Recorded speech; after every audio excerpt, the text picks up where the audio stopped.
ইনাইতেছে, আমি কিন্তু হাঁটতেই পারতেছি না। এক পর্যায়ে রাস্তার কাছে গিয়ে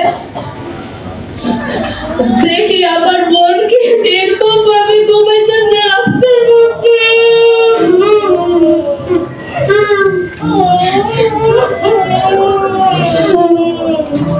তারপর আমার আরেকটা ছুরি দিয়ে এইভাবে বুঝছে।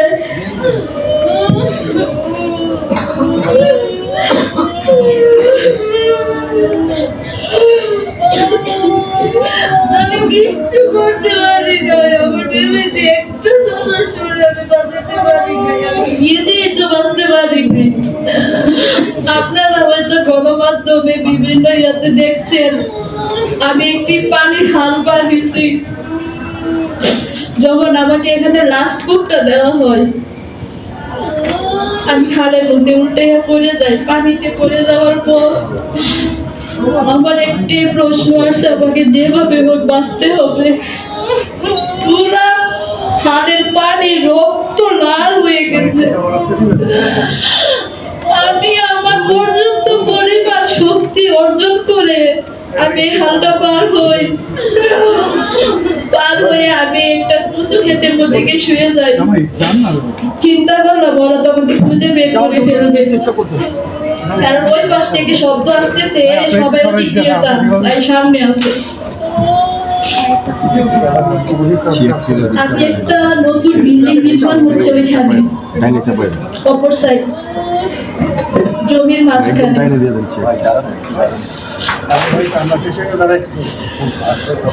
আমি ওই বিল্ডিং এ একটা রুমে পালাই, কিন্তু এরা 1 ঘন্টার মতন আমি এই রুমটাতে ছিলাম। ওই রুম রক্তে লাল হয়ে গেছে, আমার গায়ে কোনো ওড়না ছিল না।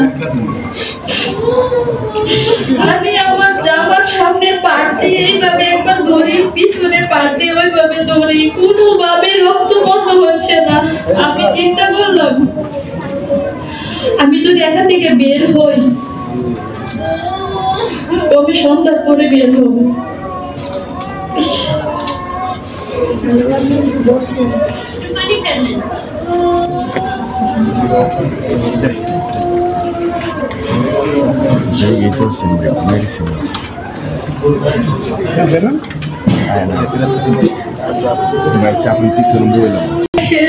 আমি অনেক বলছি তোর দুইটা হাতে পায়ে ধরে তুই বলিস না এখানে আছে, কিন্তু সে শুনে নাই।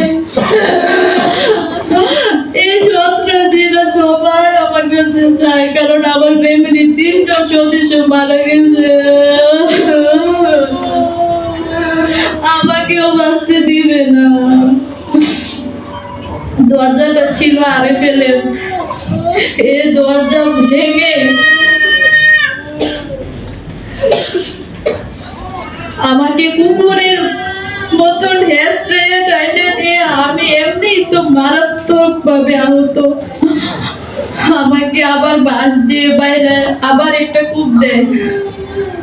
আমার মাথাটা আপনারা দেখছেন কি করছে, মানুষকে এইভাবে মারতে পারে।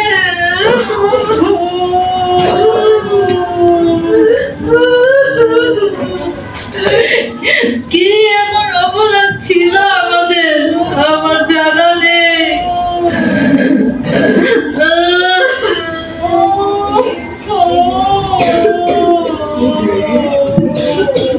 সর্বশেষ কূপে আমি মাটিতে লেলিয়ে পড়ি। বাঙ্গরা থানার ভারপ্রাপ্ত ওসি আমাকে ওখান থেকে উদ্ধার করে। আমি শুধু চোখে দেখি না, রক্ত এভাবে ঘুরতেছি, তাকে দেখে আমাকে এত বড় একটা ইটের ইয়া দিয়ে এভাবে ছেঁচা দিতে নিছিল, যেভাবে আমি পরে দেখলাম আমার 3 সদস্যের যেভাবে মাথায় আঘাত করা হয়েছে। সর্বশেষ মৃত্যু নিশ্চিত করতেই হবে এদের। এইভাবে শেষে মানুষ মারা যাওয়ার পর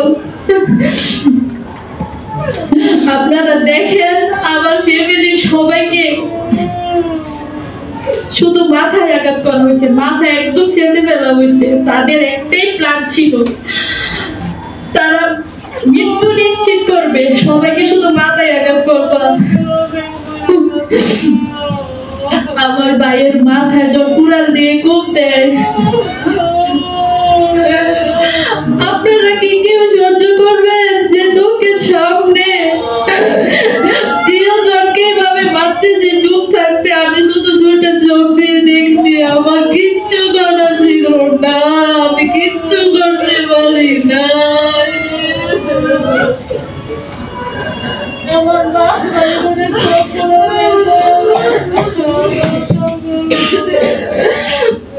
এমন নির্মম একটা ঘটনা ঘটছে বাংলাদেশে। আজ পর্যন্ত আমাদের পাশে কোনো দল, কোনো প্রশাসন কেউ পাশে দাঁড়ায়নি এখন পর্যন্ত। আমার একটা কষ্ট মনের মধ্যে, আমি হসপিটালে ছিলাম।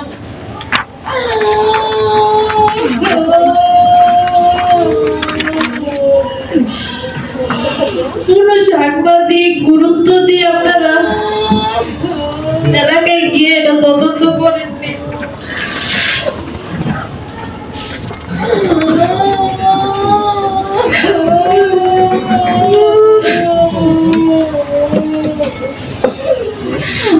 আমি আপনাদের কাছে আকুল আবেদন, সকল জনগণ, সকল আইন শৃঙ্খলা বাহিনী, প্লিজ আপনারা আমাদের পাশে দাঁড়ান। আমি যদি বেঁচে থাকি, আমার দুই চোখ দিয়ে আমি যাদেরকে দেখছি এবং সিসি ক্যামেরা ফুটেজে যারা আছে, আমি কাউকে ছাড়বো না। আমি মরে গেলে এটা অন্য সাবজেক্ট।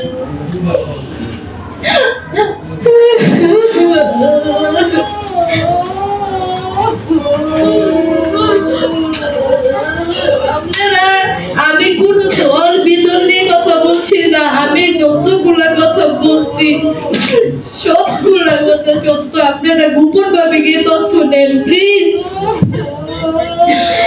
আপনারা আপনাদের মতো তথ্য নেন। আমার একটা কথা যদি মিথ্যে পান, জনসম্মুখে আমাকে ফাঁসি দিবেন, আমার কোনো আপত্তি নেই। আমার এই বোনটা একটু স্মরণে নেই, সে এত কিছু বুঝে না। সে মামলাটা পর্যন্ত গুছাই করতে পারে না। এমনকি আমি আপনাদেরকে আরেকটা কথা বলি, আপনারা তদন্ত নেন প্লিজ। আপনাদের সাথে যে এরকম ঘটনা ঘটবে না, কেউ গ্যারান্টি দিতে পারবেন না। আমাদের মামলাটা ছিল থানায়, থানার থেকে ঘটনা কি করা যায় মামলা আমার জানা ছিল না। ইসুফ আব্দুল্লাহর বাবা আরিয়া, উপদেষ্টা আসিফের বাবা বিল্লাল মাস্টার নিজে মামলাটাকে থানার থেকে ডিবিতে নিছেন। আমার বোন কিন্তু ডিবিতে দেয় নাই থানা মামলাটা, ও কিন্তু এসব সম্বন্ধে বুঝে না। এই মামলাটা ডিবিতে নিয়ে উনি ওনার মন করার মতন কাজ করতেছেন। আয়ু আমাদের কারোর কথা শুনে না, আসামিরা প্রকাশ্যে এলাকায় ঘুরতেছে, উনি কোনো একটা আসামি ধরে নাই।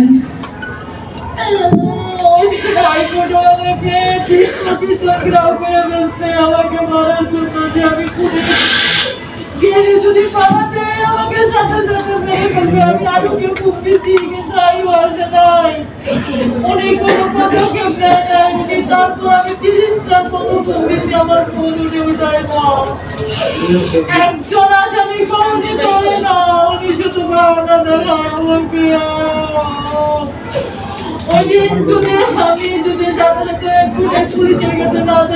একটু মাইকে বলেন।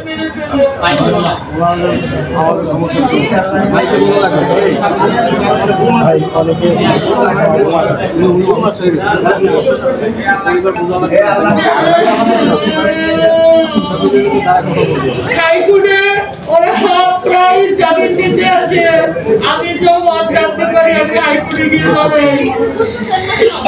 দাঁড়ানোর সাথে সাথে আমি যখন হাইকোর্টে দাঁড়িয়েছি তাদের সাথে তখন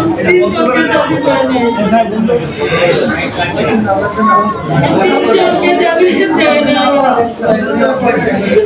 আর বলার দরকার নেই,